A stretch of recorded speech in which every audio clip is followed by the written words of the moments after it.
জোনাগাছ Chapani union শাখার উদ্যোগে ছাত্র শিবিরের ইফতার বিতরণ এবং খাবার বিতরণ কর্মসূচি দিয়েছি। আপনারা জানেন বাংলাদেশ ইসলামী ছাত্র শিবির 1977 সালে 6 ফেব্রুয়ারি ঢাকা কেন্দ্রীয় জামে মসজিদে প্রতিষ্ঠিত হয়। তখন থেকে শুরু করে ছাত্ররা ছাত্রদের কল্যাণে কাজ করে যাচ্ছে। সেই ধারাবাহিকতায় 1982 সালে 11 মার্চ রাজশাহী বিশ্ববিদ্যালয়ে নবাগত সংবর্ধনা অনুষ্ঠান আয়োজন করে ছাত্র শিবির ছাত্রদের কল্যাণে এবং বৃত্তিমূলক একটি প্রকল্প দিয়ে শুরু করে। কিন্তু তখন বাংলাদেশ ইসলামী ছাত্র শিবিরের যে পদযাত্রা সুন্দরভাবে পরিচালিত হচ্ছিল, এখানে অন্যান্য ছাত্র সংগঠন বাম সংগঠন যারা ইসলামী ছাত্র শিবিরকে কোনোভাবেই মেনে নিতে পারতেছিল না।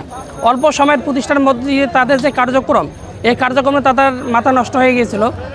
পরিচ্ছন্ন রাজনৈতিক একটি ছাত্র সংগঠন ইসলামী ছাত্র শিবির, কিন্তু তারা এই অনুষ্ঠানকে, এই নবাগত সংবর্ধনাকে ভুলণ্ঠিত করার লক্ষ্যে সাধারণ ছাত্র ঐক্য নামে একটি সন্ত্রাসী সংগঠনগুলো ইসলামী ছাত্র শিবিরের উপরে অনুষ্ঠানের বাধা প্রদান করেন এবং হামলা চালায়। সেখানে আমাদের ভাইরা ঢাল স্বরূপ থাকার পরে ঘণ্টার পর ঘণ্টা সংঘর্ষ হওয়ার পরে আমাদের ইসলামী ছাত্র শিবিরের কয়েকজন ভাই শহীদ হয়। প্রথম শহীদ হন সাব্বির আহমেদ ভাই, তারা ধারাবাহিকতায় হামিদ ভাই সহ আরও অনেকে শাহাদাত বরণ করেন। সেই উপলক্ষকে কেন্দ্র করে ইসলামী ছাত্র শিবির প্রতিষ্ঠার পরে 1982 সালের 11 মার্চ প্রথম শহীদ হন সাব্বির আহমেদ। এই দিনটিকে স্মরণ করার লক্ষ্যে ইসলামী ছাত্র শিবির প্রত্যেক বছর ছাত্রদের কল্যাণে এই দিনটিকে স্মরণ করার জন্য আমরা এই আয়োজনগুলো করে থাকি। তার ধারাবাহিকতায় বাংলাদেশ ইসলামী ছাত্র শিবির নীলফামারী জেলার জোনাগাছ চাপানি ইউনিয়ন ছাত্র শিবির এই আয়োজন করি আমরা আজকে চাপানি ইউনিয়ন বাজারে।